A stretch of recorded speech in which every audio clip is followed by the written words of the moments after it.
இந்த உலக வரலாறு என்பதை நான் தொட்டுவிட்டேன். இது ஒரு பெரிய கம்பராமாயணம் மாதிரி இருக்கிறது. முழுமையான நோக்கம் மதத்தை பரப்புவதாக மட்டுமே இருந்தது, வணிகம் கூட இல்லை. 19ஆம் நூற்றாண்டில் இந்த உலகம் ஒரு பக்கத்திலிருந்து இன்னொரு பக்கத்திற்கு புரண்டு படுத்தது என்று சொல்ல வேண்டும். இயல்பாகவே ஒரு தேசிய உணர்ச்சி வருகிறது. முசோலினி ஒரு கருப்பு சட்டை போட்ட படையை தான் உருவாக்கினார். நாம் எல்லா உயிரினங்களையும் காப்பாற்ற முடியாது.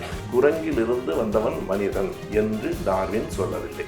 எல்லா உயிரினங்களுக்கும் பொதுவான ஒரு செய்தி என்ன என்று கேட்டால் அது இரண்டு தான். ஒன்று உயிர் வாழ்தல், இன்னொன்று தம் இனப்பெருக்கம். மதம் இந்த மக்களுக்கு ஒரு விதத்தில் தேவைப்படுகிறது என்பதை நான் ஏற்கிறேன். சனாதனம் என்றால் என்ன பொருள்?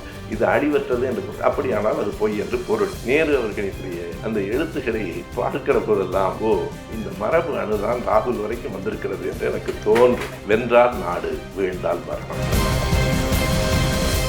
பெரியார் நூலக வாசகர் வட்டத்தினுடைய தலைவர், இன்றைய நிகழ்வுக்கும் தலைவர் வழக்கறிஞர் தோழர் வீரமந்தினி அவர்களே, செயலாளர் வெங்கடேஷ் அவர்களே, கூடியிருக்கிற அருமை நண்பர்களே, அனைவருக்கும் என் அன்பு வணக்கம். இந்த அரங்கில் கூடியிருக்கிறவர்களின் எண்ணிக்கை குறைவாக இருந்தாலும் வழக்கமாக ஐயா கோபண்ணா வருவார். இன்றைக்கு பீட்டர் அல்போன்ஸ் அவர்கள் வந்திருக்கிறார். கோபண்ணா அவர்களும் வரக்கூடும், வருவதாக சொன்னார். ஐயா எழுத்தாளர் வீரமணி அவர்கள், புலவர் வெற்றியழகன் அவர்கள், பிச்சநாயகம் அவர்கள், பேராசிரியர் சோலையப்பன் அவர்கள், இப்படி பல ஆளுமைகள் இங்கே கூடியிருக்கிறீர்கள். ஒரு விதத்திலே மகிழ்ச்சியாக இருந்தாலும் ஒரு விதத்தில் கொஞ்சம் அச்சமாகவும் இருக்கிறது. எல்லோரும் கூடியிருக்கிற இந்த அரங்கில் செய்திகளை சரியாக சொல்லிவிட வேண்டுமே என்று. இந்த அச்சம் எனக்கல்ல, ஜவஹர்லால் நேரு அவர்களுக்கும் இருந்திருக்கிறது. இன்றைய கடிதத்தின் தொடக்கத்தில் அதை அவர் இந்திரா காந்தி அவர்களுக்கு அவர் எழுதுகிறார். இந்த உலக வரலாறு என்பதை நான் தொட்டுவிட்டேன். இது ஒரு பெரிய கம்பராமாயணம் மாதிரி இருக்கிறது. நேரு எழுதியிருக்கிறார். எங்கே தொடங்கும் எங்கே முடியும் என்று தெரியாமல் சுற்றி கொண்டே இருக்கிறது. எல்லாவற்றையும் உள்வாங்கி வரிசையாக சொல்லுவதில் எனக்கும் சில இடங்களில் குழப்பம் நேர்கிறது. நான் சரியாகத்தான் சொல்கிறேனா, இல்லை உன்னை தெளிவாக இருக்கிற உன்னை குழப்பி விடுகிறேனா என்கிற ஐயமும் கூட எனக்கு இருக்கிறது என்று அவர் சொல்லுவது அவருடைய பெருந்தன்மையையும் பேரறிவையும் காட்டுகிறது. அவர் மிக தெளிவாகத்தான் சொல்லியிருக்கிறார். இருந்தாலும் அவருடைய அச்சம் என்னவாக இருக்கிறது என்றால், இந்தியாவிலே நடப்பதை சொல்ல வேண்டியிருக்கிறது. ஐரோப்பா, கிழக்காசிய நாடுகள், பிறகு மத்திய ஆசியா, அமெரிக்கா என்று பல்வேறு செய்திகளை சொல்கிற போது மிகச்சரியாக கால வரிசையில் தான் சொல்ல வேண்டும் என்பதாக இல்லாமல் 19ஆம் நூற்றாண்டை சொல்லிவிட்டு 18ஆம் நூற்றாண்டிலிருந்து ஒரு செய்தியை சொல்ல வேண்டிய தேவை வருகிறது என்று அவர் குறிப்பிடுகிறார். உலக வரலாற்றை இதைவிட எளிதாக சொல்ல முடியாது. ஆனாலும் இது நேரு அவர்களுக்கு மட்டுமல்ல, அவரே சொன்னது போல ஒரு இடியாப்பத்தை போல சுற்றி இருக்கிற அந்த உலக வரலாற்றில் இதன் தலையும் நுனியும் எங்கே இருக்கிறது என்று கண்டறிவது எல்லோருக்குமே சிரமமானது தான். ஒவ்வொரு முறையும் 2வது வியாழக்கிழமை வருகிற போது எனக்கு ஒரு தேர்வுக்கு தயாராவது போல ஒரு கட்டாயம் வருகிறது. மற்ற உரைகளைப் போல அல்லாமல் இதனை கூர்ந்து கவனித்து உள்வாங்கி அதனை சொல்லிவிட வேண்டும். முதல் தொகுதியை வெற்றிகரமாக நாம் முதல் 5 அமர்வுகளில் முடித்திருக்கிறோம். 2வது தொகுதி இன்றைக்கு தொடங்குகிறது. பெரும்பாலும் 2வது தொகுதியில் நாம் பார்க்க போகிற இந்த அமர்வில் ஐரோப்பிய நாடுகளில் நடைபெற்றவை தான் சொல்லப்பட்டிருக்கின்றது. மத்திய ஆசியா பற்றி, பாரசீகம் பற்றி சில செய்திகள். எப்படி அந்த 2ஆம் தொகுதி தொடங்குகிறது என்றால், ஐரோப்பிய நாடுகள் கிழக்காசிய நாடுகளை எப்படி கைப்பற்றின, எப்படி பயன்படுத்தின, எதற்காக அங்கே இருந்து இங்கே வந்து சேர்ந்தன என்பதுதான். அடுத்த கேள்வியையும் நேரு அவர்கள் கேட்டு அதற்கு விடையும் சொல்லுகிறார். ஐரோப்பிய நாடுகள் கிழக்காசிய ஆசிய நாடுகளை கைப்பற்றிய மாதிரி ஏன் அமெரிக்கா முயற்சி செய்யவில்லை? அமெரிக்காவும் வலிமையான நாடாக இருந்தது. ஆனால் அமெரிக்கா அந்த முயற்சியில் ஏன் ஈடுபடவில்லை? இதில் தொடக்கம் இதுதான். ஐரோப்பிய நாடுகளில் நடைபெற்ற பல்வேறு புரட்சிகள், பல்வேறு செய்திகளை இந்த பகுதியில் நாம் பார்க்க இருக்கிறோம். மிகச் சுருக்கமாக சொல்ல வேண்டுமென்றால், டார்வினை பற்றி எழுதியிருக்கிறார், கார்ல் மார்க்ஸ் எங்கெல்ஸை பற்றி எழுதியிருக்கிறார், ஃப்ளாரன்ஸ் நைட்டிங்கேல் வரைக்கும் இன்றைக்கு நாம் பார்க்க இருக்கிறோம். இதில் ஆசிய நாடுகளை, இந்தியாவை, கிழக்காசிய நாடுகளை ஐரோப்பா நாடுகள் ஏன் ஆக்கிரமித்தன, ஏன் அவற்றை காலனி நாடுகள் ஆக்கின என்பதற்கு மிகவும் ஒரு அறிவியல் பூர்வமான ஒரு காரணத்தை நேரு அவர்கள் குறிப்பிடுகிறார். நாம் இன்றைக்கு பார்க்க போகிற இந்த அமர்வில் பார்க்க போகிற வரலாறு பெரும்பாலும் 19ஆம் நூற்றாண்டை சார்ந்தது.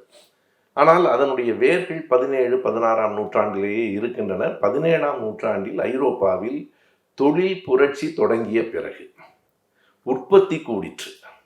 ஆனால் அந்த நாடுகளில் அத்தனை உற்பத்திகளையும் நுகர்வதற்கு போதுமான மக்கள் தொகை இல்லை. நாடுகள் எப்படி இருந்தன என்பதை நேரு அவர்களினுடைய அந்த தொடரிலேயே சொல்ல வேண்டுமானால், ஐரோப்பாவில் நாடுகள் புடிமூட்டைகளைப் போல அடுக்கப்பட்டிருந்தன. நீங்கள் எண்ணி பார்க்கலாம். மிக நெருக்கமாக பக்கத்தில் சுவிட்சர்லாந்துக்கு போயிருந்தால் அங்கிருந்து எந்த திசையில் 50 கிலோமீட்டர் போனாலும் அடுத்த நாடு வந்துவிடும். அப்படி ஒரு புடிமூட்டைகளைப் போல அடுக்கப்பட்டிருந்தன என்று சொல்லுகிறார். எனவே அந்த நாடுகளில் மக்கள் தொகை பெருகிறது, உற்பத்தியும் பெருகுகிறது. ஆனால் உற்பத்தியாகும் பொருள்களை விற்பதற்கு அவர்களுக்கு சந்தை தேவைப்பட்டது. அதுதான் அடிப்படையான செய்தி. நீங்கள் ஆசியாவுக்கு வருகிற போது உற்பத்தி குறைவாக இருக்கிறது, தேவைப்படுகிற மக்களின் எண்ணிக்கை கூடுதலாக இருக்கிறது. எனவே அங்கே இருந்து உண்மையாக சொன்னால் ஆசியாவை அவர்கள் தங்கள் சாம்ராஜ்யத்தை விரிவுபடுத்துவதற்காக அல்ல, தங்கள் சந்தையை விரிவுபடுத்துவதற்காகவே அப்படி தொடங்கினார்கள். முதலில் தொடங்கியவர்கள் போர்த்துகீசியர்கள் என்கிறார். சொல்லுகிற போதே அதற்கு முன்பே பிலிப்பைன்ஸ் தீவை ஸ்பெயின் பிடித்து விட்டது. 1565 1565 பிலிப்பைன்ஸ் தீவுகளை ஸ்பெயின் கைப்பற்றியது. ஆனால் ஸ்பெயினுக்கு முழுமையான நோக்கம் மதத்தை பரப்புவதாக மட்டுமே இருந்தது, வணிகம் கூட இல்லை. போர்த்துகீசியர்களைப் போல, டச்சுக்காரர்களை போல இவர்களெல்லாம் தாண்டி பிரிட்டிஷாரை போல தங்கள் சந்தையை விரிவுபடுத்துவதாக இல்லை. உற்பத்தி பொருள்கள் குவிந்து விற்பனையாகவில்லை என்றால் என்ன ஆகும் என்பதை நான் அண்மையிலே கூட இதே அமர்விலா அல்லது இந்த தொடரிலா அல்லது வேறு கூட்டத்திலா என்று எனக்கு நினைவில்லை, ஒரு தொழிற்சங்கம் மிக வித்தியாசமான ஒரு போராட்டத்தை நடத்திற்று. தொழிற்சங்கங்கள் தொடங்கியது எல்லாமே 19ஆம் நூற்றாண்டு தான். 1825 தான் தொழிற்சங்கங்கள் தொடங்கின. ட்ரேட் யூனியன் என்கிற பெயர்கள் அப்போதுதான் வந்தன. அப்படி இந்த தொழிற்சங்கங்கள் வந்ததற்கு பிறகு சங்கங்களினுடைய வேலை நிறுத்தம் எப்படி இருக்கும் என்று நமக்கு தெரியும். கடை அடைப்பு, அவர்கள் அதை மூடிவிட்டு ஆலையை மூடிவிட்டு வெளியே இருக்கிற போது முதலாளிகள் அந்த ஆலையையே மூடிவிடுவார்கள். பசி, பஞ்சம், பட்டினி என்று தான் இருக்கும். ஆனால் ஒரு காலனி நிறுவனத்தில் மிக நுட்பமாக அவர்கள் ஒரு வேலை நிறுத்தத்தை மேற்கொண்டார்கள். என்னவென்றால், அது காலணிகள் தயாரிக்கிற நிறுவனம் 5 லட்சம் காலணிகள் தயாரிக்கிற நேரத்தில் 5 லட்சம் ஜோடி காலணிகளை தயாரிப்பதற்கு பதிலாக அவர்கள் இடதுகால் செருப்பாகவே 10 லட்சம் காலணிகளை தயாரித்து விட்டார்கள். இப்போது 10 லட்சம் காலணிகள் இருக்கின்றன, ஒன்று கூட விற்பனையாகாது. என்றால் எல்லாம் இடதுகாலுக்கு உரியது. இப்படி உற்பத்தி கூடி விற்பனை ஆகவில்லை என்றால் என்ன ஆவது என்பது தொழில் புரட்சிக்கு பிறகு, அங்கே தொழில் புரட்சிக்கு பிறகு அந்த உற்பத்தி கூடிவிட்டது. அவர்கள் நாடுகள் மிக நெருக்கமாக இருக்கின்றன. எனவே ஆசியாதான் சரியான சந்தை என்று அவர்கள் முடிவு செய்தார்கள். போர்த்துகீசியர்கள் தான் முதலிலே வந்தவர்கள். இந்தியாவிலே கூட முதலாக கால் வைத்தவர் வாஸ்கோடா காமா தான் என்பதை நாம் அறிவோம். 1498. அதற்கு பிறகுதான் ஒருவராக வந்தார்கள். பிரிட்டிஷாருக்கும் டச்சுக்காரர்களுக்கும் இடையில் அதில் பெரிய மோதல்களும் நடைபெற்றன. பல நேரங்களில் இந்த போர்த்துகீசியர்கள் முழுக்க வணிகத்தை மட்டுமே கணக்கில் வைத்திருந்தார்கள். அந்த காலனி நாடுகளாக இருக்கிற அந்த நாடுகளின் மக்களை பற்றி அவர்கள் கவலைப்படவில்லை. எனவே அந்த மக்களுக்கு அவர்களின் மீது ஒரு கசப்பு வந்தது. அந்த கசப்பை பிரிட்டிஷாரும் டச்சுக்காரர்களும் பயன்படுத்தி கொண்டார்கள். இதுதான் அந்த வரலாற்றின் சுருக்கம். ஆனால் அமெரிக்கா ஏன் இப்படி செய்யவில்லை? அமெரிக்காவுக்கு இந்த சிக்கல்கள் எதுவும் இல்லை. இங்கே இருப்பது போல அவ்வளவு நெருக்கமாக நாடுகள் இல்லை. அவர்கள் உற்பத்தி இன்றைக்கும் நாம் பார்க்கலாம். அமெரிக்கா என்பது மிகப்பெரிய உற்பத்தியை கொண்டு வருகிற தேசம் இல்லை. இப்போதும் வணிகம்தான், ட்ரேட் என்பதுதான் அவர்களின் அடிப்படையான இன்றைக்கும் பொருளாதாரத்திற்கு அங்கே அவர்கள் வணிகம்தான். எனவே உற்பத்தியை விட, ஆகவே அதனை சந்தைகள் அவர்களுக்கு தேவைப்படவில்லை. சாம்ராஜ்யங்களை பற்றி அவர்கள் கவலைப்படவில்லை. என்றால் இருக்கிற அந்த நிலப்பரப்பே மிகுதியானது என்கிற காரணத்தையும் நேரு அவர்கள் குறிப்பிட்டு, இதுதான் ஐரோப்பா நாடுகள் ஆசியாவுக்குள் வந்து புகுந்த கதை. அதற்கு பிறகு இங்கே உள்ளே வந்தவர்களுக்குள்ளேயே, குறிப்பாக பிரான்சுக்கும் பிரிட்டனுக்கும் மிக கடுமையான மோதல்கள் காலனி நாடுகளில் நடைபெற்றன. அவர்கள் யார் வலிமையானவர்கள் என்பதை சோதிப்பதற்கு இன்னொரு களத்தை அவர்கள் தயார் செய்து கொண்டார்கள். அவர்கள் நாடுகளுக்குள்ளேயே யுத்தம் நடந்திருக்குமானால் அது பிரிட்டனையும் பிரான்ஸையும் பாதிக்கும். ஆனால் அவர்கள் தங்களினுடைய பலத்தை எங்கே பரிசோதித்துக் கொண்டார்கள் என்றால் ஆசியாவிலே பரிசோதித்துக் கொண்டார்கள் என்கிற இந்த செய்திகளை அவர் முதல் பகுதியில் எழுதுகிறார். எழுதிவிட்டு 19ஆம் நூற்றாண்டு என்பதை அப்படி புறக்கணித்து விட முடியாது. உலக வரலாற்றிலேயே 19ஆம் நூற்றாண்டு ஒரு மிகப்பெரிய திருப்பங்களை ஏற்படுத்திய நூற்றாண்டு என்று குறிப்பிடுகிறார். உண்மைதான். நாம் ஒவ்வொன்றையும் விரிவாக பார்ப்பதற்கு முன்னால் மிகச் சுருக்கமாக நான் சொல்ல வேண்டுமானால் 19ஆம் நூற்றாண்டு எப்படி புதியது? அதுதான் அதுவரையில் இருந்த படைப்பு கொள்கைக்கு மாறாக ஒரு பரிணாம கொள்கையை சொன்ன டார்வினின் நூற்றாண்டு. அதுதான் முதலாக உலகத்துக்கு ஒரு சமத்துவத்தை, பொது உடைமையை சொன்ன கார்ல் மார்க்சின் நூற்றாண்டு. அதுதான் இத்தாலியிலே ஒரு பெரிய புரட்சியை ஏற்படுத்திய ஜோசப் மேசினி கரிபால்டியின் நூற்றாண்டு. அதுதான் யுத்தங்களில் போர் செய்வதை விட மக்களுக்கு தொண்டு செய்வது சரியானது என்கிற ஃப்ளாரன்ஸ் நைட்டிங்கேலினுடைய நூற்றாண்டு. எல்லாம் 19 தான். இவைகளை தாண்டி நாம் இன்னொன்றையும் கூட சேர்த்து கொள்ளலாம். இந்த 19ஆம் நூற்றாண்டிலே தான் உலகம் மின்சாரம் என்கிற ஒன்றை முதலில் கண்டறிந்தது. பல நேரங்களில் தாமஸ் ஆல்வா எடிசன் என்று தான் நம் பிள்ளைகளும் கூட சொல்லுவார்கள். தாமஸ் ஆல்வா எடிசனுக்கு அதில் ஒரு பங்கு உண்டு என்றாலும் தொடக்கம் மின்சாரத்தை கண்டுபிடித்ததில் அவர் இல்லை, மைக்கேல் ஃபாரடே. அதற்கு பிறகு சீமென்ஸ் என்கிற ஒரு விஞ்ஞானி 19ஆம் நூற்றாண்டின் மத்தியிலே அந்த மின்சாரம் பற்றிய தகவல்களை, சான்றுகளை தந்தார். பிறகு 19ஆம் நூற்றாண்டின் இறுதியிலே தான் அந்த மின்சாரத்தை பயன்படுத்தி தாமஸ் ஆல்வா எடிசன் அந்த மின் குமிழ் விளக்குகளை உருவாக்கினார். தாமஸ் ஆல்வா எடிசனை பொறுத்தளவு ஒரு மிகப்பெரிய விஞ்ஞானி, வணிகத்திலும் மிக தேர்ந்தவர் என்பது ஒரு குறிப்பிடத்தக்க செய்தி. எனவே அந்த 19ஆம் நூற்றாண்டிலே தான் சமத்துவ கோட்பாடு வந்தது. பல புரட்சிகள் நடைபெற்றன. 1848 நடைபெற்ற புரட்சி. ஜெர்மானிய தேசம் உருவானது 19ஆம் நூற்றாண்டிலே தான். அதுவரையில் சின்ன சின்ன துண்டு நாடுகளாகத்தான் இருந்தன. எனவே நாம் இப்படி அதை ஒரு இலக்கிய நயத்தோடு சொல்வதென்றால் 19ஆம் நூற்றாண்டில் இந்த உலகம் ஒரு பக்கத்திலிருந்து இன்னொரு பக்கத்திற்கு புரண்டு படுத்தது என்று சொல்ல வேண்டும். புதிய பார்வைகள், புதிய சிந்தனைகள், புதிய அறிவியல் தொழில்நுட்ப வளர்ச்சி, புதிய ஜனநாயக சிந்தனை அனைத்தும் 19ஆம் நூற்றாண்டு தான் எல்லாவற்றுக்குமான பிறப்பிடமாக இருக்கிறது. இதில் ஒவ்வொன்றாக நேரவர்கள் குறிப்பிட்டு சொல்லுகிறார். 1831 இத்தாலியிலே நடைபெற்ற அந்த புரட்சி அங்கே தொடங்குகிறது. இவற்றுக்கெல்லாம் யார் காரணம் என்றால், சென்ற அமர்வில் நாம் நெப்போலியனோடு நம் உரையை நிறைவு செய்திருந்தோம். நெப்போலியன் வீழ்ச்சியோடு 1814 வாட்டர்லூவிலே நெப்போலியன் தோற்கடிக்கப்பட்டு சென்ட் ஹெலினா தீவிலே இருந்து 1821 நெப்போலியன் இறந்து போனார். அந்த தாழ முடியாத அந்த தீவின் வெப்பம் காரணமாக கடுமையான வயிற்று வலி ஏற்பட்டு நெப்போலியன் இறந்து போனார் என்பதை நாம் பார்த்தோம். அதுதான் சென்ற அமர்வில் நாம் இறுதியாக பார்த்தது.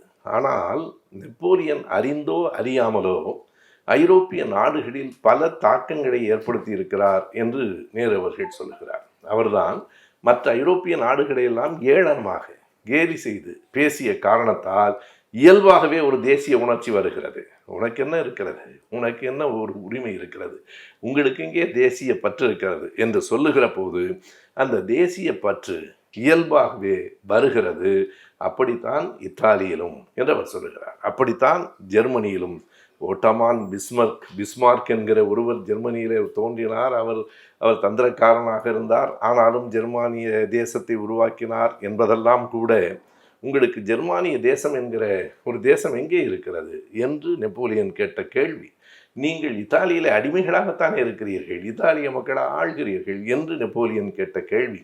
இவைகளுக்கெல்லாம் வரலாறு பதில் சொல்லுகிறது. 1831 அந்த ஜோசப் மேசினி என்று அந்த மேசினி தான் முதலாக இந்த புரட்சிகர கருத்துக்களை விதைக்கிறார். அதை ஏற்று ஒரு இளைஞர் படை எழுகிறது. அந்த இளைஞர் படைக்கு கரிபால்டி தலைமை ஏற்கிறார். இந்த மேசினி, கரிபால்டி. தாம்பரத்தில் என்னுடைய நண்பர்கள் 2 பேர், அண்ணன் தம்பி. ஒருவர் பேர் கரிபால்டி, அடுத்தவர் பேர் மேசினி. கரிபால்டி கொரோனாவிலே இறந்து போனார். நெடுநாள் நண்பர்கள்.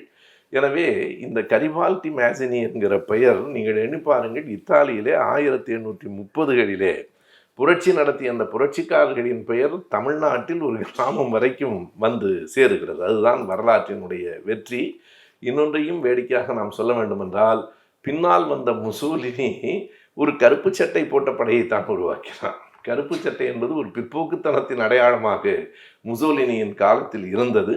பொதுவாக சிவப்பு தான் புரட்சியின் அடையாளம் என்பார்கள். நான் பல நேரங்களில் சொல்லியிருக்கிறேன், தமிழ்நாட்டில் கருப்பு புரட்சியின் அடையாளம். கருப்பு என்பது புரட்சியின் அடையாளம். நம்முடைய ஆசிரியர் மிக அழகாக சொல்லுவார், எதற்காக கருப்பு சட்டை போட்டிருக்கிறீர்கள் என்றால், கருப்பு என்றால் துக்கம் என்று யார் சொன்னது? ஒவ்வொரு நிறத்துக்கும் ஒவ்வொரு வண்ணத்துக்கும் பல பொருள்கள் உண்டு. மஞ்சள் என்பதை மங்களம் என்றும் சொல்லலாம். அவன் மஞ்சள் பத்திரிகை நடத்துகிறான் என்றால் மங்களமான பத்திரிகை என்று அதற்கு பொருள் அல்ல. எனவே ஒவ்வொரு வண்ணத்துக்கும் பல பொருள்கள் உண்டு. பச்சை என்பது பசுமை தான். அவன் பச்சை பச்சையாக பேசுகிறான் என்பது பசுமை அல்ல. எல்லாவற்றிலும் இருக்கிறது. சிவப்பு புரட்சிக்கும் அடையாளம், சிவப்பு ஆபத்துக்கும் அடையாளம். கருப்பு என்பது ஒன்று அப்படி துக்கமானது அல்ல. நம்முடைய வழக்கறிஞர்கள் எல்லோருமே கருப்பு தான் போட்டிருக்கிறார்கள். வழக்கறிஞர்களை விட நீதிபதிகளே கருப்பு அங்கிகள் தான் போட்டிருக்கிறார்கள். அவர்களெல்லாம் அவ்வளவு துக்கமானவர்களா என்ன? அவர்களிடம் போகிறவர்கள் சில வேளைகளில் தூக்கப்படலாம். ஆனால் நீதிபதிகள் எல்லோரும் கருப்பு அங்கி போட்டிருப்பது, வழக்கறிஞர்கள் போட்டிருப்பது வேறொன்றும் அல்ல. நீதி கேட்கிறவர்கள் கருப்பு அங்கி கருப்பு உடை போட்டுக்கொள்ளலாம் என்றால், சமூக நீதி கேட்கிற நாங்களும் கருப்பு உடையை அணிந்து கொள்ளுகிறோம் என்று ஆசிரியர் எப்போதும் சொல்லுவார்கள். அப்படி அந்த கருப்பில் பிற்போக்குத்தனம் இருந்தது. முற்போக்காக இருந்த இளைஞர்கள் சேர்ந்தார்கள். அதில் கூட நாம் மேசினி கரிபால்டி என்று சேர்த்து சொல்கிறோமே தவிர, இரண்டு பேரும் ஒரே மாதிரியான கொள்கை உடையவர்கள் இல்லை. பல நேரங்களில் அப்படித்தான். வரலாற்றில் கார்ல் மார்க்ஸும் எங்கெல்ஸும் என்று சொல்வது பொருத்தம். ஒரே ஒத்த பார்வையும் நோக்கமும் உடையவர்கள். ஆனால் வால்டேரும் ரூசோவும் அப்படி இல்லை. வால்டேர் ரூசோவை பற்றி நாம் பிரெஞ்சு புரட்சி சென்ற அமர்விலே பார்த்தோம். நான் வால்டேரும் ரூசோவும் என்றே திருச்சியிலே மாணவர்களிடம் ஒரு மணி நேரம் பேசினேன். புத்தகமாகவும் வந்திருக்கிறது. வால்டேருக்கும் ரூசோவுக்கும் கருத்து வேறுபாடுகள் உண்டு. ரூசோவை பல நேரங்களில் வால்டேர் ஏற்றுக்கொள்வதில்லை. அதை போலத்தான் மேசினிக்கும் கரிபால்டிக்கும் வேறுபாடு உண்டு. மேசினி அறிவு புரட்சியைத்தான் விதைத்தார், கரிபால்டி ஆயுத புரட்சியைத்தான் முன்னெடுத்தார். இது அவர்கள் இரண்டு பேருக்கும் இடையிலே இருந்த ஒரு மிகப்பெரிய வேறுபாடு. ஆனால் மேசினி தான் அந்த விதையை தூவியவர், அதில் மறுக்க முடியாது. அதனை கையில் எடுத்துக்கொண்டு கரிபால்டியினுடைய வீர முழக்கத்தை நேரு அவர்கள் தமிழிலே, அழகேசன் அவர்கள் தமிழில் கொடுத்திருக்கிறார். நேரு அந்த முழக்கத்தை தந்திருக்கிறார். கரிபால்டியினுடைய முழக்கம் வரலாற்று புகழ் பெற்றது. கரிபால்டி என்ன சொன்னார் என்றால், இளைஞர்களே வாருங்கள், வீட்டிற்குள் அடைந்து கிடக்காதீர்கள், இந்த படையில் இணைந்து கொள்ளுங்கள். வீர முரசு வெடியில் ஒலிக்கும் போது வீட்டுக்குள் இருக்கிறவன் கோழை. வாருங்கள், வந்தால் என்னோடு வந்தால், இந்த படையில் சேர்ந்தால் உங்களுக்கு என்ன தர முடியும்? என்னால் வேறொன்றும் தர முடியாது. போர், மரணம், போர், காயம், கவலை, இவைகளை தவிர என்னால் வேறொன்றும் தர முடியாது. ஆனாலும் வாருங்கள், இந்த தேசத்திற்கு விடுதலை விரும்புவோர் வாருங்கள். கடைசியாக கரிபால்டி சொன்னான், வென்றால் நாடு, வீழ்ந்தால் மரணம். அதுதான் கரிபால்டியினுடைய உச்சகட்டமான அந்த முழக்கம். மாறுங்கள் இளைஞர்களே, வென்றால் நாடு, வீழ்ந்தால் மரணம். நீங்கள் அடிமையாக வாழ்வதை விட வீரனாக இறந்து போவது மேல் என்று கரிபால்டி சொன்னான். அந்த புரட்சி அதே காலகட்டத்தில் தான் 1848 புரட்சி என்றே தலைப்பிட்டு நேரு அவர்கள் எழுதியிருக்கிறார். 1848 நடந்த புரட்சி இன்னொரு விதமான புரட்சியின் தொடக்கம் என்று அவர் எழுதுகிறார். பொதுவாக அதற்கு முன்னால் நடந்த புரட்சிகளெல்லாம் அரண்மனை புரட்சிகள் தான். அரண்மனைக்குள்ளே இருக்கிற மன்னருக்கு எதிராக ஒன்று அவனுடைய தம்பியோ அல்லது அண்ணனோ, அந்த அரண்மனை புரட்சிகள் தான். இருக்கிறவர்களை கவிழ்த்து விட்டு ஆட்சிக்கு வருகிற அரண்மனை புரட்சிகள் நடக்கும். ஒரு தேசத்தின் அளவில் நடந்தது புரட்சி என்பது 1848. அதற்கு பின்னால் 19ஆம் நூற்றாண்டின் இறுதியில் சமூக புரட்சிகள் உருவெடுத்தன என்று எழுதுகிறார். அரண்மனை புரட்சிக்கும் அரசு புரட்சிக்கும் தேசிய புரட்சிக்கும் சமூக புரட்சிக்கும் இடையில் பெரிய வேறுபாடுகள் இருக்கின்றன என்பதையும் நேரு அவர்கள் பட்டியலிட்டு காட்டுகிறார். 1848 நடந்தது வெறும் அரண்மனை புரட்சி அல்ல. அது ஏறத்தாழ ஜெர்மன் என்கிற ஒரு தேசத்தை உருவாக்கிய புரட்சி. ஜெர்மன் துண்டு துண்டாகத்தான் இருந்தது. கிரேக்கம் கூட அப்படித்தானே இருந்தது. கிரேக்கம் என்கிற ஒரு பெரிய நாடு, பேரரசு உருவான காலம் வேறு. அதே போல இங்கே ஆஸ்திரியா, பிரஷ்யா பல துண்டு துண்டாக இருந்தாலும் இந்த 2 பகுதிகளும் வலிமையானவையாக வரலாற்றில் குறிக்கப்படுகிறவையாக இருக்கின்றன. இப்போதும் நாம் கார்ல் மார்க்ஸ், எங்கெல்ஸ் இவர்கள்லாம் பிறந்ததை பற்றி படிக்கிற போது அவர்கள் ஜெர்மனியில் பிறந்தார்கள் என்று குறிப்பு இருக்காது. அது பின்னால் ஜெர்மனியாக ஆயிற்று. அது ஆஸ்திரியாவாக பிரஷ்யாவாகத்தான் இருந்தது. இந்த ஆஸ்திரியா பிரஷ்யா என்கிற 2 பகுதிகளை தாண்டி இன்னும் பல பகுதிகளும் உள்ளே இருந்தன. எப்படி என்றால் 13ஆம் நூற்றாண்டுக்கு பிறகு 14ஆம் நூற்றாண்டின் தொடக்கம் 1310 வரைக்கும் தான் மூவேந்தர்கள் ஆட்சி தமிழ்நாட்டில் இருந்தது. அதற்கு பிறகு சேர சோழ பாண்டியர்கள் இருந்தார்களா என்றால் சேர சோழ பாண்டியர்கள் என்கிற பெயர்களில் இருந்தார்கள். அந்த பழைய மூவேந்தர்களாக இல்லை. சின்ன சின்ன குறுநில மன்னர்கள். பாண்டியர்களில் மட்டும் 5 பேர் இருந்தார்கள். 5 பாண்டியர்கள். அதுதான் பஞ்ச பாண்டியர்கள் என்கிற பெயர் எல்லாம் 14, 15ஆம் நூற்றாண்டில். அதை போல ஜெர்மானிய தேசம் பிளவுண்டு கிடந்தது. அதனை ஒற்றை தலைமையின் கீழ் கொண்டு வருவது என்று முயற்சிகள் நடந்தபோது பிரஷ்யா தான் தலைமை ஏற்பேன் என்றது. ஆஸ்திரியா தலைமை தனக்குத்தான் வேண்டும் என்றது. இந்த முழக்கம் என்னவாக இருந்தது என்றால் அதை ஆட்டோமான் பிஸ்மார்க் தான் தொடங்கினார். பிரஷ்யாவை பிரஷ்யர்கள் தான் ஆள வேண்டும். நீங்கள் இருக்கலாம், ஆனால் பிரஷ்யர்கள் தான் ஆள வேண்டும். இதைத்தான் பின்னாலே ஹிட்லர் எடுத்துக்கொண்டார். ஜெர்மான் தேசத்தை ஜெர்மானியர்கள் தான் ஆள வேண்டும் என்று. எனவே அப்படி பிஸ்மார்க் தொடங்கிய முழக்கம்தான் அது. ஆஸ்திரியாவுக்கும் பிரஷ்யாவுக்கும் நடையில் இந்த சிக்கல் இருந்து கொண்டே இருந்தது. 1866 வரையில் ஜெர்மன் ஒரு தேசமாக உருவெடுக்கவில்லை. 1866 பிஸ்மார்க் மிக புத்திசாலித்தனமாக செய்த காரியம் ஆஸ்திரியாவை படையெடுக்க வைத்தது. எப்போதும் படையெடுப்பது வீரமாக இருக்கலாம், படையெடுக்க வைப்பது தந்திரம். பக்கத்தில் இருக்கிறவனை தன் மீது ஒரு தாக்குதலை தொடுக்க நாமே அவனை முயற்சி செய்வது. அப்படித்தான் பிஸ்மார்க் ஒவ்வொருவரோடும் சண்டை போட்டார். அப்போது ஆஸ்திரியாவும் பிரஷ்யாவும் ஒருங்கிணைந்து ஒரு ஜெர்மன் தேசத்துக்கான தொடக்கம் வந்தது. 1866 அது ஒரு வலிமையான ஜெர்மானிய தேசமாக ஆயிற்று. இன்றைக்கும் ஐரோப்பா நாடுகளில் முன்னோடியாக இருக்கிற ஒரு நாடு ஜெர்மன் தான். ஜெர்மனுக்கு போய் பார்க்கிற போது நமக்கு வியப்பாக இருக்கும். இங்கிலாந்துக்கும் ஜெர்மனுக்கும் ஒரு பெரிய வேறுபாட்டை நம்மால் பார்க்க முடியும். இங்கிலாந்தில் புதிய புதிய கட்டிடங்கள் இருக்கும், பழமை மாறாத கட்டிடங்கள் அப்படியே இருக்கும். அதை அவர்கள் மாற்றவே இல்லாமல், ஏனென்றால் இயல்பாகவே அவர்கள் கன்சர்வேட்டிவ் என்று சொல்வார்கள். கொஞ்சம் பழமை பிடிப்பு உடையவர்கள், பழைய முறைகளில் கவனமாக இருக்கிறவர்கள். இன்றைக்கும் அந்த பிக் பிரதர் ஆட்டிடியூட் என்று ஐரோப்பாவிலே மற்றவர்களெல்லாம் அந்த நாணயத்தின் பெயரை மாற்றினாலும் நாங்கள் பிரிட்டன் எங்களுக்கு, ஏனென்றால் நாங்கள் கிரேட் பிரிட்டன் என்று சொல்லுகிற அந்த பெரிய அண்ணன் என்கிற ஒரு தன்மை அவர்களிடத்திலே எப்போதும் உண்டு. ஆகையினால் அன்றைக்கு இருந்த நிலைமைகளில் இப்போதும் அந்த பழமை மாறாமல் அவற்றையும் காப்பாற்றுகிற போக்கை நாம் இங்கிலாந்தில் பார்க்கலாம். ஆனால் ஜெர்மனில் எந்த ஊருக்கு போனாலும் எல்லாம் ஒரே மாதிரியான புதிய புதிய கட்டிடங்களாக இருக்கின்றன. அதற்கு பல காரணங்கள் உண்டு. 2வது உலகப் போரில் அழிந்து மறுபடியும் எழுந்தது. ஜெர்மனானாலும் ஜப்பானானாலும் பேரழிவுக்கு பிறகு எழுந்த நாடுகள், அவற்றையும் நாம் கணக்கிலே கொள்ள வேண்டும். எனவே 1866 ஏறத்தாழ ஒரே மாதிரியான பகுதியாக அன்றைக்கு ஐரோப்பா நாடு, அதுவும் ஜெர்மன் என்கிற தேசம் வந்தது. ஆனாலும் பல்வேறு விதமான செய்திகள் தொடர்ச்சியாக நடந்து கொண்டிருந்தன. அவற்றுள் குறிப்பிடத்தக்கது என்று நேரு அவர்கள் எழுதியிருப்பது டார்வினின் வரவு. டார்வின் இந்த உலகத்தின் முகத்தை மாற்றியவர்களில் குறிக்கத்தக்க ஒருவர். நான் அது குறித்து மிக விரிவாக இங்கே பேசப்போவதில்லை. இதில் ஒரு 30 பக்கம் இருக்கிறது. என்ன காரணம் என்றால், நான் டார்வின் கோட்பாடு என்றே மதுரையிலே ஒரு 1.25 மணி நேரம் அது பற்றிய விரிவான எல்லா செய்திகளையும் பேசியிருக்கிறேன். மீண்டும் மீண்டும் முன்பெல்லாம் இந்த மேடையில் பேசுவது பக்கத்து ஊருக்கு போய் பேசினால் தெரியாது. இப்போது நான் வீட்டுக்கு போவதற்குள் இந்த பேச்சு வந்துவிடும். எனவே நாளைக்கு இதை பேசினால் நேற்றே பேசிவிட்டீர்களே, தினந்தோறும் புதியவைகளை பேச வேண்டிய கட்டாயத்திற்கு நம்ம இந்த வலையொலிகள் யூடியூப் கொண்டு வந்து விட்டது. எனவே அந்த டார்வின் பற்றிய ஒரு குறிப்பிட்ட செய்தியை சொல்லுகிறேன்.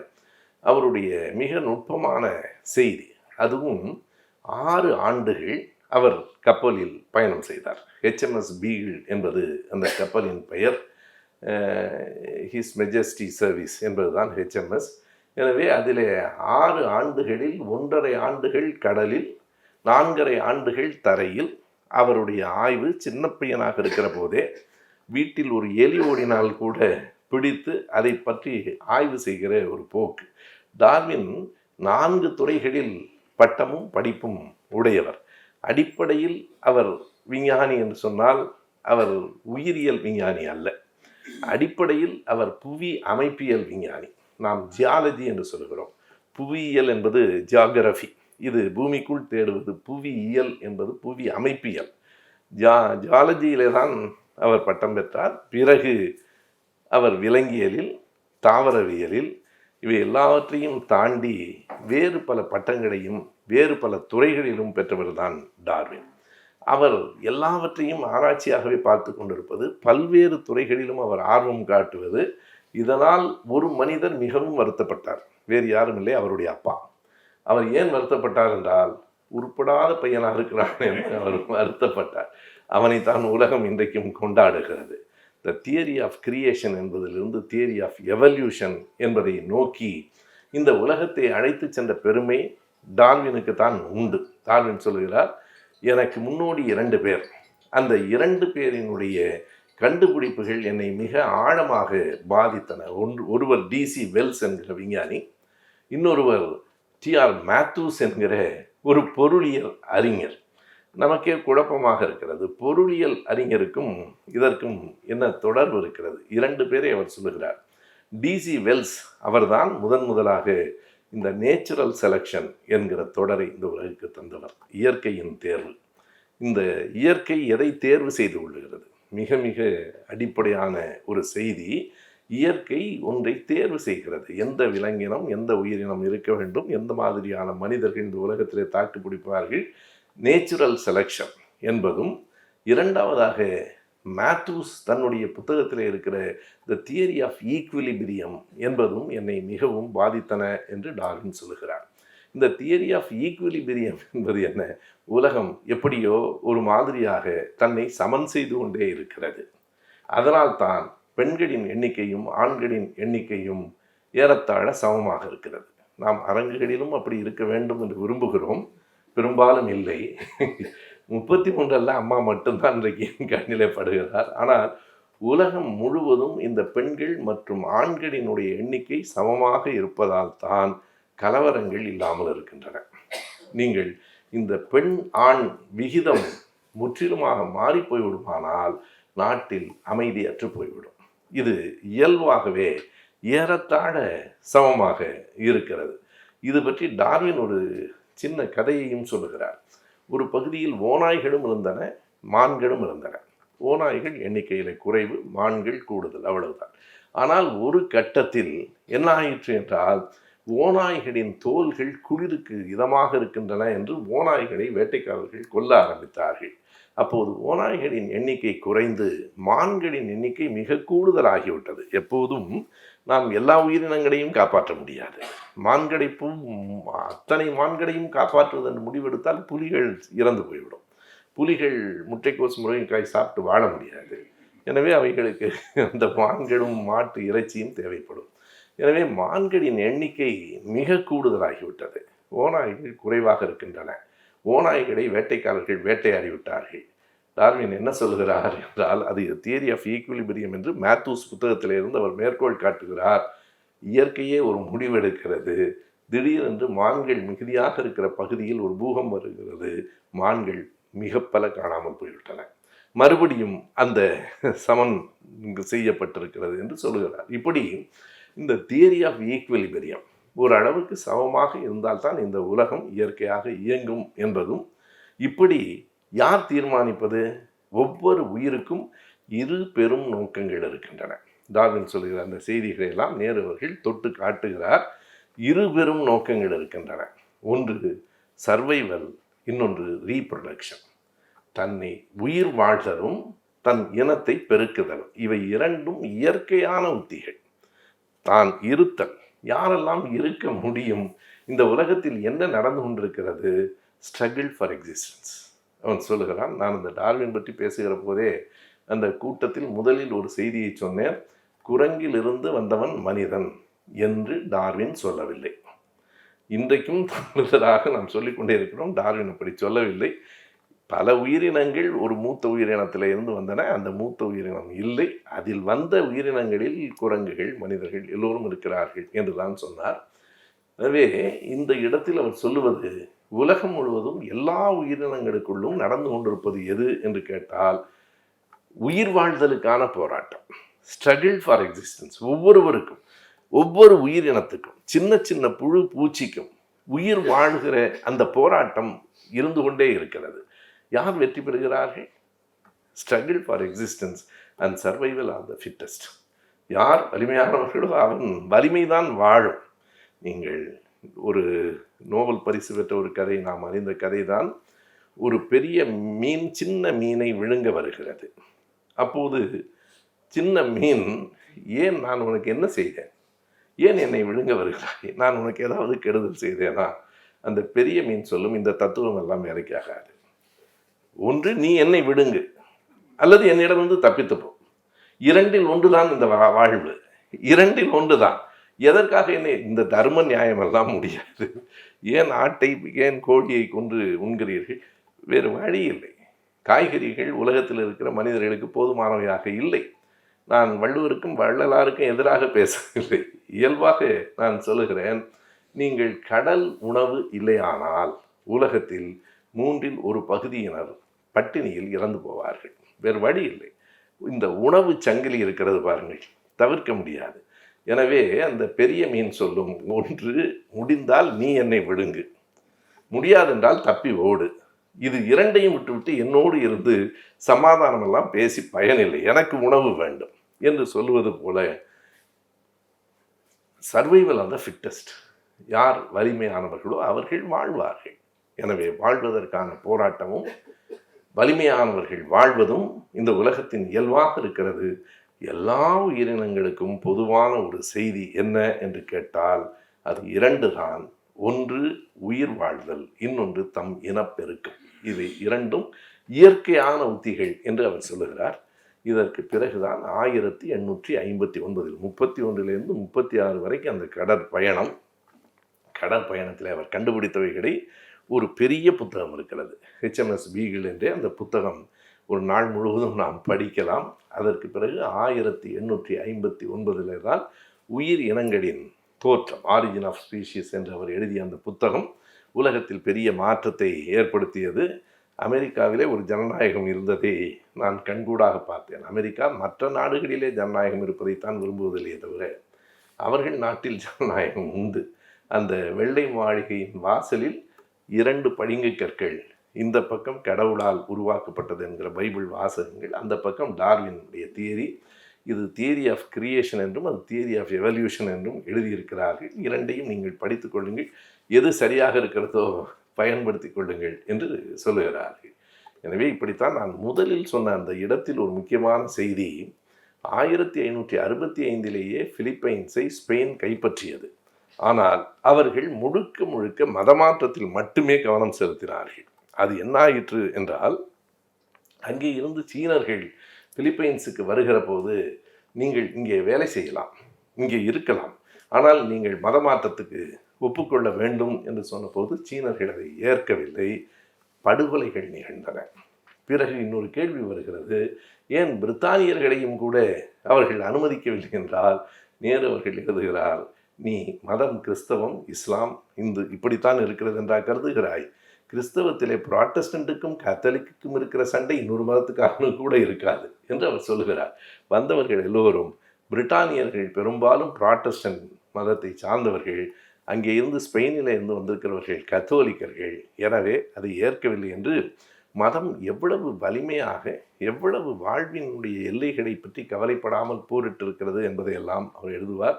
பல இடங்களில் நேரு அவர்களுடைய அந்த எழுத்துக்களை பார்க்கிற போதெல்லாம், ஓ, இந்த மரபு அணுதான் ராகுல் வரைக்கும் வந்திருக்கிறது என்று எனக்கு தோன்றும். எங்கே இருந்து ராகுல் இப்படி பேசுகிறார் என்றால், இதில் மதம் பற்றிய அவருடைய பார்வைகள் அவ்வளவு அழுத்தமாக, தெளிவாக நேருவினுடைய எழுத்துகள் அமைந்திருக்கின்றன. எனவே நான் மறுபடியும் டார்வினுக்கு வந்து விடுகிறேன். 1859 அவர் எழுதிய அந்த உயிர் இனங்களின் தோற்றம், ஆரிஜின் ஆஃப் ஸ்பீஷிஸ் என்பது உலகத்தில் ஒரு பெரிய சிந்தனையை உருவாக்கிற்று. எது சரி எது தவறு என்பது எப்போதும் அறிவியலில் முடிந்த முடிவுகள் இல்லை. குன்றக்குடி அடிகளார் அவர்கள் அடிக்கடி சொல்வது போல, இன்றைய அறிவு நாளைய அறியாமை ஆகிவிடலாம். இன்றைக்கு அது அறிவு. எனவே அப்படிப்பட்ட மாற்றங்கள் நிகழ்ந்தன.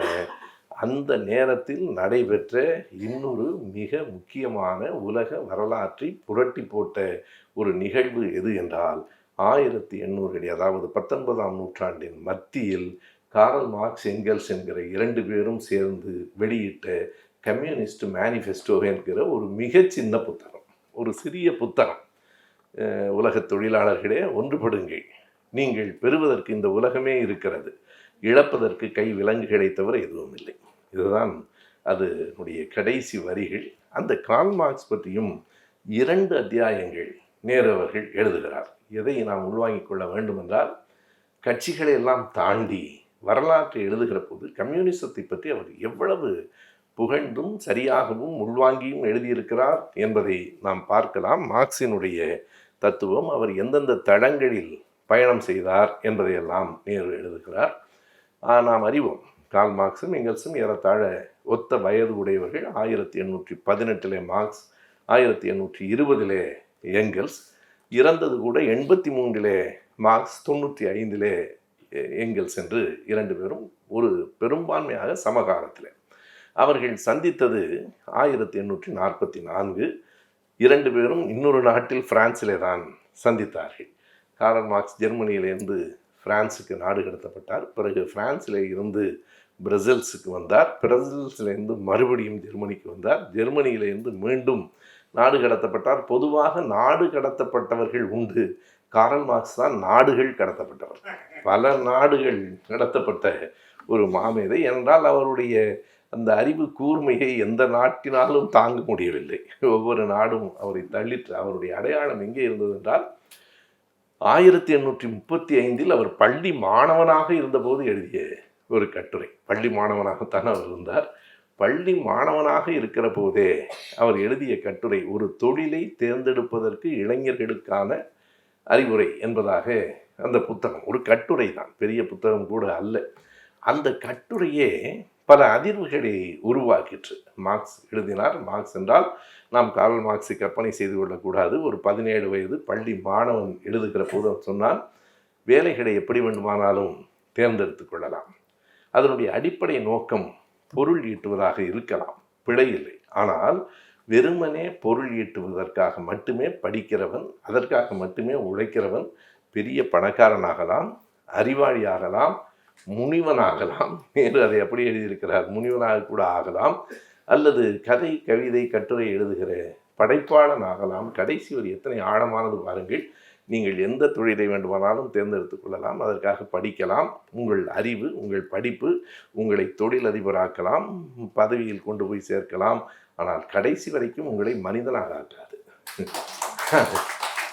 எப்போது நம்முடைய படிப்பு இந்த சமூகத்துக்கானது, சமூகத்தினால் நாம் படித்தோம், நம் படிப்பு சமூகத்திற்கானது என்று உணர்கிறோமோ, அப்போதுதான் மனிதனாக முடியும் என்று மார்க்ஸ் 17 வயதில் எழுதியிருக்கிறார் என்றால் வியப்பாக இருக்கிறது. நம்முடைய கவிஞர் ஈரோடு தமிழன்பன் தான் வேடிக்கையாக ஒரு கவிதை எழுதுவார். எங்கள் ஊரில் ஒருவர் பஞ்சாயத்து போர்டு உறுப்பினரானார், பிறகு சட்டமன்ற உறுப்பினரானார், அமைச்சராக கூட ஆனார், ஆனால் கடைசி வரைக்கும் மனிதராகாமலேயே மரணமானார் என்று எழுதுவார். அது எனக்கு வியப்பாக இருந்தது. கார்ல் மார்க்ஸ் 1835 அப்படி ஒரு சிந்தனையை மார்க்ஸ் வெளியிட்டிருக்கிறார். எனவே அதுவே அவரை யார் என்று காட்டுகிறது. அதற்கு பிறகு அவரை ஒரு நாடு கொஞ்சம் சிந்திக்கிறது, இவனை வைத்துக் கொள்ளலாமா வேண்டாமா என்று. பிறகு ரைனிஷ் ஜெட்டங் என்கிற ஒரு பத்திரிகையில் அவர் ஆசிரியராக இருக்கிற போது அவர் நாடு கடத்தப்பட்டு விடுகிறார். பிறகு பிரான்சில் இருக்கிற போது தான் மார்க்ஸும் எங்கெல்ஸும் ஒருவரை ஒருவர் சந்திக்கிறார்கள். அவர்களுக்குள் ஏற்படுகிற அந்த நட்பு கடைசி வரைக்கும் அந்த நட்பு மிச்சப்பட்டிருந்தது. அது வெறும் நட்பாக இல்லாமல் ஒரு சமூகத்தை மேம்படுத்துவதற்கான சிந்தனையாக அது அமைந்தது. அவர்கள் வெளியிட்ட அந்த கம்யூனிஸ்ட் மேனிஃபெஸ்டோ, தாஸ் கேபிட்டல் என்பதை கூட மார்க்ஸ் 1867 தான் அவர் கொண்டு வந்தார். இந்த மார்க்சியம் என்பது 3 தளங்களில் இயங்குகிறது. அதையும் நேரு அவர்கள் எழுதுகிறார். அரசியல், பொருளாதார, மெய்யியல், அந்த தளங்களில் அது இயங்குகிறது. மெய்யியல் தத்துவம் எங்கே இருந்து வருகிறது என்றால் 18ஆம் நூற்றாண்டில் ஐரோப்பாவில் வாழ்ந்த இரு பெரும் தத்துவ ஆசிரியர்கள், ஒருவர் இமானுவேல் காண்ட், இன்னொருவர் ஹெகல். இந்த இரண்டு பேரினுடைய தத்துவங்கள் தான் அடுத்த நூற்றாண்டு வரையில் பரவி கிடந்தன. ஹெகலை தான் மார்க்ஸ் முன்மாதிரியாக கொண்டார். ஹெகல் ஒரு பொது உடைமை சிந்தனை உடையவர், பொருளாதார சிந்தனை உடையவர். ஆனால் எல்லாம் இருந்தாலும் அவருக்கு ஒரு இறையியல் நம்பிக்கை இருந்தது. அவரை ஒரு கருத்து முதல்வாதி என்று தான் சொல்லுவார்கள். ஐடியலிசம், மெட்டீரியலிசம் என்று நாம் சொல்லுகிறோம். அதை பற்றி எழுதியிருக்கிறார், நான் மேலோட்டமாக குறிப்பிட்டு சொல்லுகிறேன்.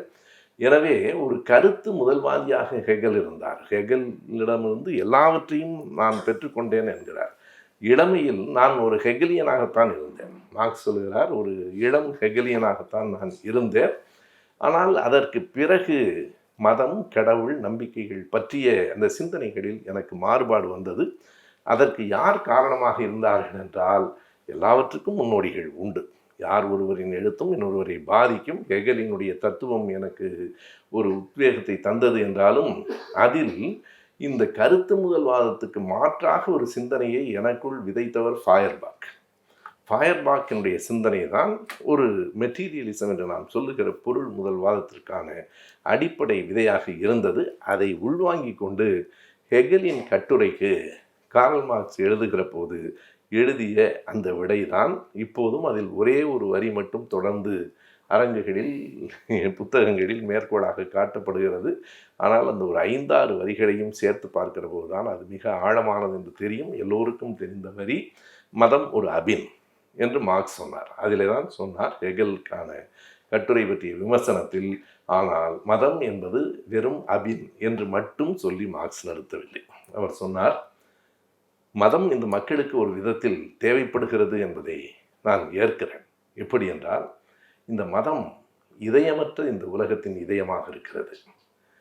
உழைக்கிற மக்களினுடைய ஏக்க பெருமூச்சாக இருக்கிறது. எங்கே போய் இதையெல்லாம் நாம் சொல்வோம், எப்போது நமக்கு ஒரு விடிவு வரும் என்று கருதுகிறவனுக்கு அது ஒரு ஏக்க பெருமூச்சாக இருக்கிறது.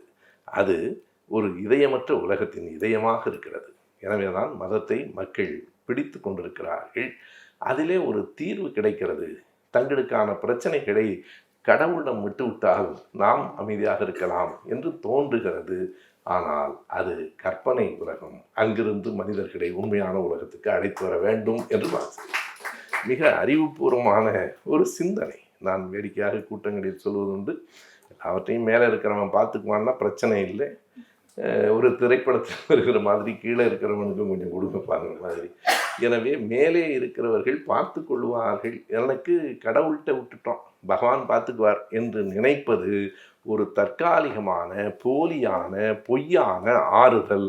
அதை விட்டு உண்மையான தீர்வை நோக்கி மக்களை அழைத்து வாருங்கள். இதுதான் மார்க்ஸ். இது ஒரு கற்பனை உலகத்தின் ஆறுதல். கடவுள் பார்த்துக்குவார். அப்போ வெள்ளம் வந்தால் கடவுள் பார்த்துக்குவார். வெள்ளத்தை யார் கொண்டு வந்தது?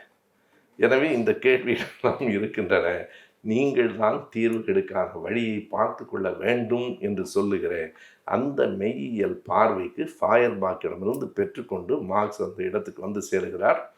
நான் முதலில் சொன்னது போல அரசியல், பொருளாதாரம், தத்துவம் என்கிற 3 தடங்களில் இந்த மார்க்சியம் இயங்குகிறது. எனக்கு முதலாக மார்க்சியத்தை தெரிந்து கொள்ள வேண்டும் என்கிற ஆர்வம் இருந்தது. படித்து பார்த்தால் புரியவில்லை. அதிலும் நம்முடைய மொழிபெயர்ப்புகள் புரிகிறவனுக்கும் புரியாமல் ஆக்கிவிடும். பல நேரங்களில் நான் குறிப்பாக சொல்லுவது உண்டு, இந்த கிறிஸ்தவ இலக்கியங்களும் மார்க்சிய இலக்கியங்களும் ஏன் இப்படி மொழிபெயர்க்கப்படுகின்றன என்று தெரியவில்லை என்று சொல்லுவேன். அதில் எனக்கு ஒரு கருத்து உண்டு. ஆனால் பீட்டர் கோவித்து கொள்ள மாட்டார். கிறிஸ்தவ இலக்கியம் புரியாத வரைக்கும் நல்லது, ஆனால் மார்க்சிய இலக்கியம் புரிய வேண்டும் இல்லையா என்று நான் குறிப்பிடுவேன். அந்த மொழி நடை ஒரு சாதாரண செய்தியை கூட புரியாமல் ஆக்கிவிடும். அதற்கு நான் ஒரு தமிழாசிரியன் என்கிற முறையில் ஒரு முறை அதற்கான விளக்கத்தையும் சொன்னேன். ஆங்கிலத்துக்கும் தமிழுக்குமான மொழி நடை மரபில் நமக்கு ஆக்டிவ் வாய்ஸ் என்கிற பழக்கம்தான் தமிழில் அதிகம், அவர்களுக்கு பாசிவ் வாய்ஸ் தான் அதிகம். நீங்கள் எல்லோரும் கூட்டத்துக்கு வருக என்பது தான் நமக்கு அனைவரும் வருக, அவ்வளவுதான். All are requested to attend the meeting without fail என்பது அவர்கள் மரபு. இதை மொழிபெயர்த்து அப்படியே போட்டால் நீங்கள் அனைவரும் தவறாமல் கூட்டத்திற்கு வரும்படி கேட்டுக்கொள்ள கூப்பிடுறானா இல்லையானே தெரியாது. நம்மளை வர சொல்றானா வேண்டாம். நீங்கள் அனைவரும் கூட்டத்திற்கு தவறாமல் வருகை தரும் அப்படி மொழிபெயர்க்க வேண்டாம். ஆனால் requested to attend the meeting without fail என்றாலும் தவறாது அனைவரும் வருகை. அவ்வளவுதான் தமிழில். இந்த மொழிபெயர்ப்பு அந்த பேசிவில் இருக்கிறதுனால பலருக்கும் அது புரியாத செய்தி. இதனை இந்த மார்க்சினுடைய நேருவினுடைய மொழிபெயர்ப்பை ஓவி அழகேசன் அவர்கள் மிக அருமையாக செய்திருக்கிறார்கள். அடுத்த ஒரு மொழிபெயர்ப்பு வந்திருக்கிறது. இன்றைக்கு கூட்டத்துக்கு வருகிற போது அந்த புத்தகத்தை உங்களுக்கு தருகிறேன் என்று கோபண்ணா அவர்கள் சொல்லியிருந்தார். இந்த புத்தகம் மிக சின்ன சின்ன எழுத்துகளில் 1500 பக்கம் என்றால் நீங்கள் பெரிய எழுத்துகளில் பதிப்பித்தால் 3000 பக்கம் வரும். அது 1500 அல்ல. அனைத்தையும் அதிலே அவர் சொல்லியிருக்கிறார்.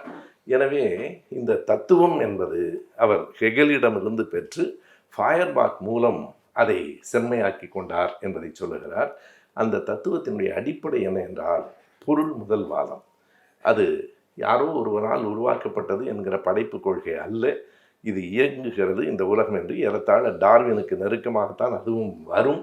அதனை பொருள் முதல் வாதம் என்று சொல்லுகிறோம். அதையும் வெறுமனே பொருள் முதல் வாதம் என்று சொல்லாமல் மார்க்சும் எங்கெல்ஸும் அதனை வரலாற்று பொருள் முதல் வாதம், இயங்கியல் பொருள் முதல் வாதம், historical materialism and dialectical materialism என்று பிரித்தார்கள். இந்த டயலக்டிக்கல் மெட்டீரியலிசம் என்பதுதான் அடிப்படையான பகுத்தறிவு வாதம்.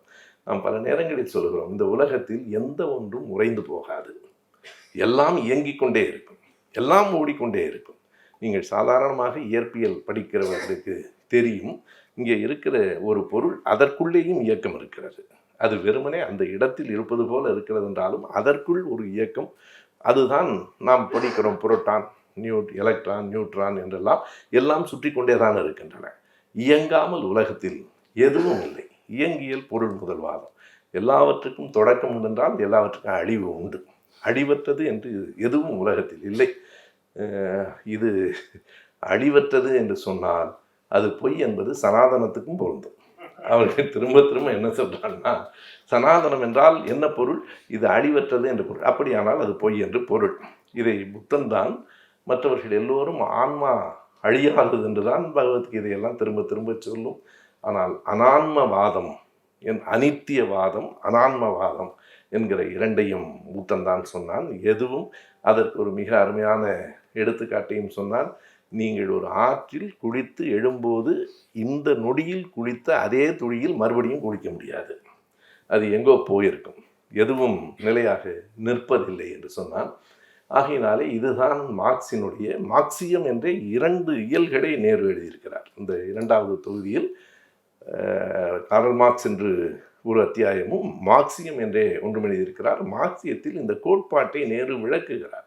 இது வெறும் உலக சரித்திரம்தான், ஆனால் மார்க்சியத்தை அவர் விளக்குகிறார். எனவே அவர் மார்க்சியம் மேற்கொண்ட தத்துவம் என்பது 2 வகையானது, வரலாறும் இயங்கியலும் உட்படுத்தியது. மார்க்சியம் காட்டும் அரசியல் என்பது பொது உடைமை பொதுமை கோட்பாடு தான் அரசியல். மார்க்சியத்தினுடைய எப்படி பொதுமை என்றால் என்ன, அதையும் மிக நன்றாக நேரு விளக்குகிறார். ஆலைகளில், நிலங்களில், சுரங்கங்களில் உற்பத்தி செய்யப்படுகிற பொருள்களும் அதனை விநியோகிக்கிற போக்குவரத்து துறையும் வங்கி போன்ற வணிக அமைப்புகளும் அனைத்தும் அரசிடம் இருக்க வேண்டும் என்பதே புதுமை கோட்பாடு.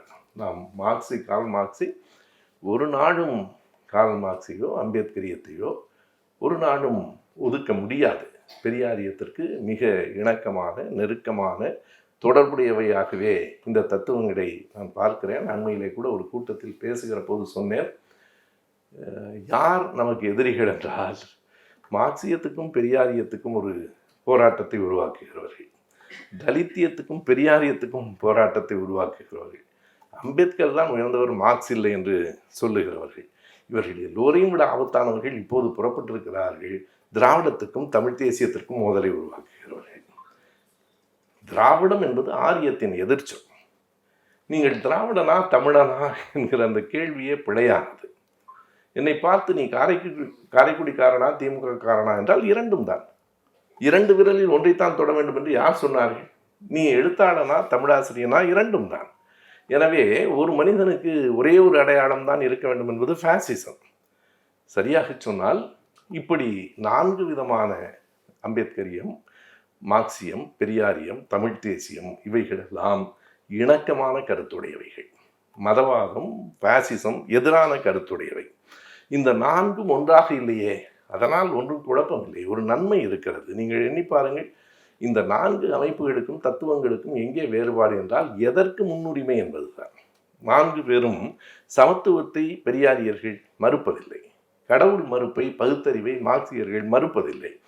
எல்லோரும் நாம் ஏற்கிறோம், ஆனால் எதற்கு முன்னுரிமை என்பதில் வேறுபாடு இருக்கிறது. அது பிழையும் இல்லை, நல்லதும் கூட. எப்படி என்றால், இந்த மேஜையை தூக்க வேண்டும் என்றால் 4 பேரும் ஒரே மூலையில் நின்று ஒரு மேசையை தூக்க முடியாது. 4 பேரும் 4 மூலையில் நின்றால் மேசையை தூக்குவது எளிது. அதுதான் அடிப்படை. ஒரு மூலையிலே தமிழ் தேசியம், இன்னொரு மூலையிலே திராவிடம், இன்னொரு மூலையிலே மார்க்சியம், இன்னொரு மூலையிலே அம்பேத்கரியம். 4 பேரும் நின்றால் இந்த சமூகத்தை மேலே தூக்க முடியும். இவர்கள் இந்த 4 பேருக்குள்ளேயே சண்டை மூட்டுவதிலேயே கவனமாக இருக்கிறார்கள். அவர்களுக்கு நோக்கம் என்ன என்றால், இந்த மேஜை தூக்கப்படாமல் அப்படியே கிடக்க வேண்டும் என்பதுதான். எனவே இந்த புரிதலோடு நாம் செயல்பட வேண்டும். அதைத்தான் நான் நேருவர்களிடத்தில் பார்க்கிறேன். அவர் அடிப்படையில் காங்கிரஸ்காரராக இருக்கலாம். மார்க்சியத்தை பற்றி இவ்வளவு எழுத வேண்டிய தேவை அவருக்கு இல்லை. அந்த அளவுக்கு 2 அத்தியாயங்களில் மிக விரிவாக ஒவ்வொருவரும் மார்க்சியத்தை புரிந்து கொள்ள வேண்டும். மறுபடியும் சொல்லுகிறேன், அரசியல் என்பது பொதுமை கோட்பாடு, மெய்யியல் என்பது இயங்கியல், டயலக்டிசம் தான் மார்க்சியத்தினுடைய தத்துவம்.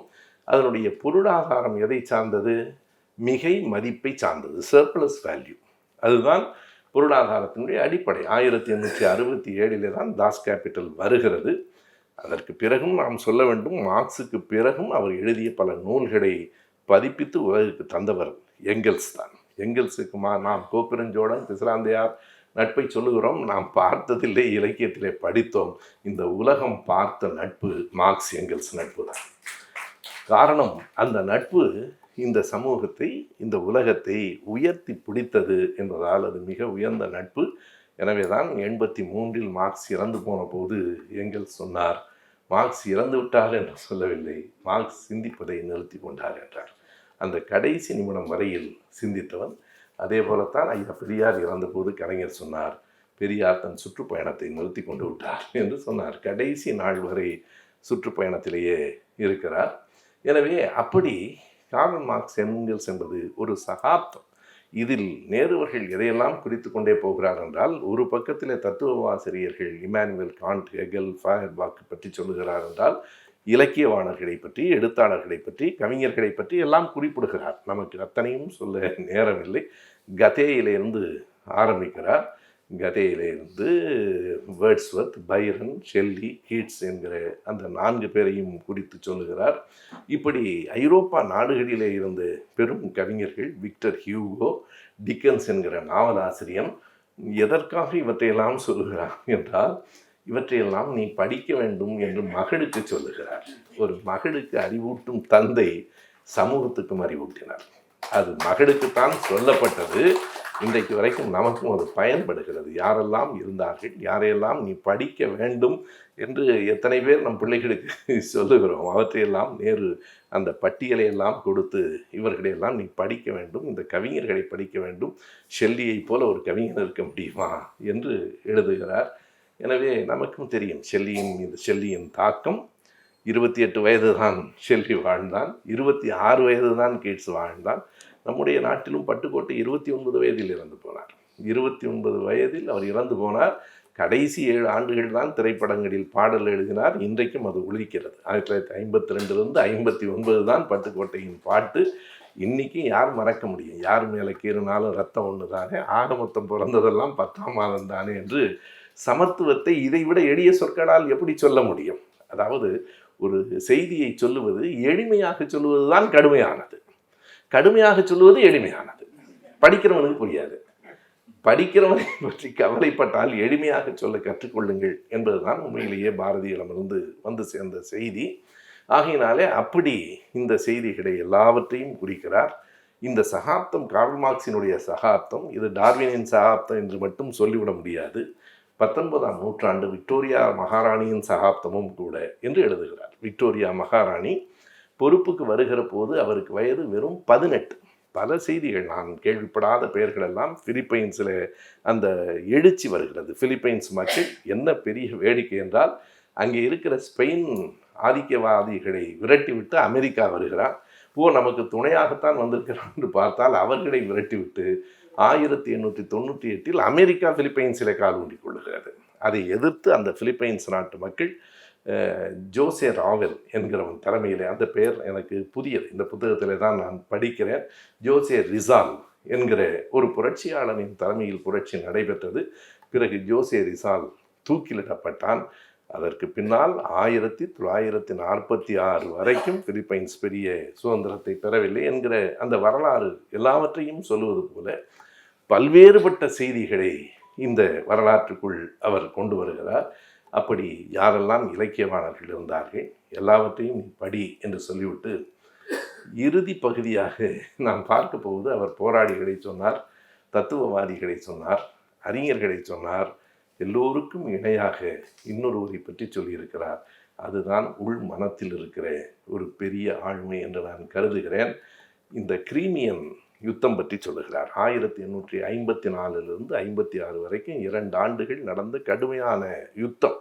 இந்த நேருவே எழுதுகிறார், யுத்தங்களுக்கான காரணங்கள் மாறுகின்றனவே தவிர யுத்தங்கள் மாறவே இல்லை. தொடர்ந்து மக்கள் அணிந்து கொண்டே இருக்கிறார்கள். பிலிப்பைன்ஸில் அமெரிக்காவுக்கு எதிராக நடந்த அந்த போராட்டத்தில் 25 லட்சத்திலிருந்து 1 கோடி மக்கள் கொல்லப்பட்டிருக்கிறார்கள். இதுதான் உலகத்தின் மிகப்பெரிய கொடூரம். எந்த இயற்கை பேரிடரையும் விட இந்த மனிதர்கள் தொடுத்த யுத்தங்களால் அழிந்த மக்கள் தான் அதிகம். அதுபோல எல்லோரை பற்றியும் சொன்ன நேரு அவர்கள், நாம் யுத்தங்களை பற்றியே பேசி கொண்டிருக்கிறோம். போராளிகளை, படை வீரர்களை, அறிஞர்களை, மன்னர்களை பேசுகிறோம். இவர்கள் எல்லோரையும் விட பெரியவராக எனக்கு ஒருவர் படுகிறார் என்று சொல்லுகிறார். 1854 56 2 ஆண்டுகள் நடைபெற்ற அந்த கிரீமியன் வார் என்று போட்டால், இன்றைக்கு எனக்கு நம்முடைய கைபேசியிலே எல்லாம் இருக்கிறது. ஆனால் சிறைச்சாலையில் எப்படி இவ்வளவு புத்தகங்கள் இருந்தன, இத்தனை செய்திகள் கிடைத்தன? அப்போதெல்லாம் இப்போது இருக்கிற சிறைச்சாலையும் அல்ல.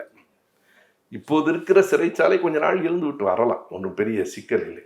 அப்போது இருந்த சிறைச்சாலை மிக கடுமையானது. அங்கே இருந்து எழுதுகிறார், அந்த கிரீமியன் வார் பற்றி எழுதுகிறார். அதிலே யாரை புகழ்ந்து எழுதுகிறார் என்றால், அது ரஷ்யாவுக்கும் ஓட்டமான் பேரரசுக்கும் நடைபெற்ற யுத்தம். 2 ஆண்டுகள். எல்லாம் சாம்ராஜ்யத்தை கைப்பற்றுவதற்காக. யார் பெரிய வீரன், யார் கூடுதல் பகுதியை, எல்லைகளை, நிலத்தை கைப்பற்றினான் என்பதுதானே சேர சோழ பாண்டியன் காலத்தில் இருந்து பெரிய லட்சியம் என்ன இருந்தது. சேரன் மகளை சோழன் மணந்தான், அதனால் சோழனை எதிர்த்து பாண்டியன் வந்தான், எல்லாரும் சண்டை போட்டு சேர்த்து போயிட்டான். இதுதானே அடிப்படையாக இந்த நாம் மூவேந்தரனுடைய போர் என்பதை கூட அந்த வீரத்தையெல்லாம் தாண்டி போர்கள் நடக்காமல் இருந்திருக்கக்கூடாதா என்றுதான் நான் இப்போதும் நினைக்கிறேன். அதுபோல இவர் என்ன எழுதுகிறார் என்றால், அப்படி தொடர்பே இல்லாமல் ரஷ்யாவுக்கும் ஓட்டமான் எம்பையருக்கும் நடுவில் நடைபெற்ற அந்த யுத்தத்தில் 2 ஆண்டு காலம் எங்கு பார்த்தாலும் சடலங்கள். அப்போது ஒரு பெண் கையில் விளக்கேந்தி வந்தாள், இரவிலும் வந்தாள், 38 தாதியர்களோடு வந்தாள். அந்த பெண், இவன் ரஷ்ய நாட்டுக்காரனா துருக்கி நாட்டுக்காரனா என்று பார்க்கவில்லை, மனிதன் என்று பார்த்தாள். ஃப்ளாரன்ஸ் என்கிற ஊரிலே பிறந்த ஃப்ளாரன்ஸ் நைட்டிங்கேல் என்கிற இந்த பெண்ணை பற்றி எனக்கு இந்த புத்தகத்தை படித்து கொண்டு வருகிற போது நெப்போலியனை விட, அலெக்சாண்டரை விட, மிகப்பெரிய அந்த பிஸ்மார்க்கை விட, இவர்கள் எல்லாம் விட என் நெஞ்சில் ஃப்ளாரன்ஸ் நைட்டிங்கேல் நான் அழுத்தமாக பதிந்தார். நான் ஒரு முறை வைய தலைமைகள் என்று ஒரு தலைப்பில் ஈரோட்டில் பேசினேன். அந்த உரை இப்போதும் கூட இருக்கிறதா என்று தெரியவில்லை. 20 ஆண்டுகளுக்கு முன்னால் அந்த வைய தலைமைகள் என்பதிலே அலெக்சாண்டர், நெப்போலியன் எல்லோரையும் சொன்னேன். உலகத்தையே தன் கீழ் கட்டி ஆள வேண்டும் என்று கருதிய யாரும் அப்படி கட்டி ஆளவில்லை.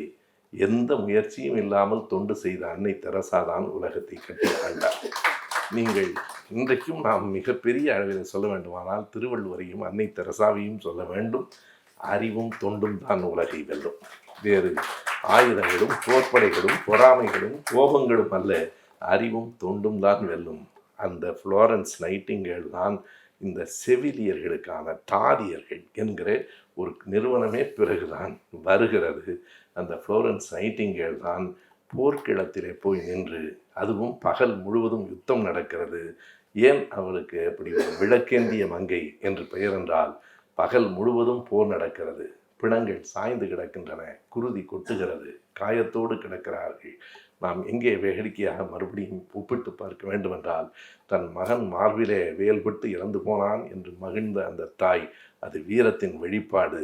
ஆனால் இல்லை, வீழ்ந்து போனவன் யாராக இருந்தாலும் மனிதன் என்று பார்த்து அவனுக்கு மருத்துவம் செய்த ஃப்ளோரன்ஸ் நைட்டிங்கேல் தான் உலகத்தில் நாம் நினைவில் வைத்துக் கொள்ள வேண்டிய ஒரு பெயர். இன்றைக்கும் நான் உண்மையாக சொல்லுகிறேன், நெப்போலியனை எல்லோருக்கும் தெரியும், அலெக்சாண்டரை தெரியும், அதாவது அவருடைய வரலாறு தெரியுமோ இல்லையோ, இந்த பெயர்கள் தெரியும். ஆனால் ஃப்ளோரன்ஸ் நைட்டிங்கேலை பிள்ளைகளுக்கு சொல்லுங்கள். ஃப்ளோரன்ஸ் நைட்டிங்கேல் தான் இந்த உலகத்துக்கு தேவையான அப்படிப்பட்ட 38 தாதியர்களையும் தன்னுடைய சிற்றன்னையையும் அழைத்து கொண்டு போய் முழுக்க முழுக்க போர்க்களத்தில் இரவு நேரத்தில் தொண்டாற்றிய ஃப்ளோரன்ஸ் நைட்டிங்கேல் வரைக்கும் நேரு அவர்கள் எழுதியிருக்கிற உரையினுடைய சுருக்கத்தை இன்றைக்கு நாம் பார்த்திருக்கிறோம். அடுத்த அமர்வில் அமெரிக்காவின் உள்நாட்டு போர் தொடங்குகிறது. அமெரிக்காவின் உள்நாட்டு போரும் அயர்லாந்தினுடைய விடுதலை போராட்டமும் மிக விரிவாக அடுத்து வரும் பகுதிகளில் சொல்லப்பட்டிருக்கின்றன. அதை வருகிற செப்டம்பர் 12ஆம் நாள் மறுபடியும் சந்திப்போம், பேசுவோம். நன்றி. திருக்குறளின் கருத்து செறிவையும் பகவத்கீதையின் அநீதி கோட்பாடுகளையும் ஒப்பிட்டு விளக்கும் உயரிய நூல். வழக்கறிஞர் அருள்மொழி, பேராசிரியர் சுப வீரபாண்டியன் ஆகியோரின் குறளும் கீதையும். விலை ரூபாய் 70 மட்டும். புத்தகம் வாங்க திரையில் தெரியும் தொலைபேசி எண்களுக்கு தொடர்பு கொள்ளுங்கள். மேலும் கருஞ்சட்டை பதிப்பகத்தின் இணையதளத்துக்கு வாருங்கள்.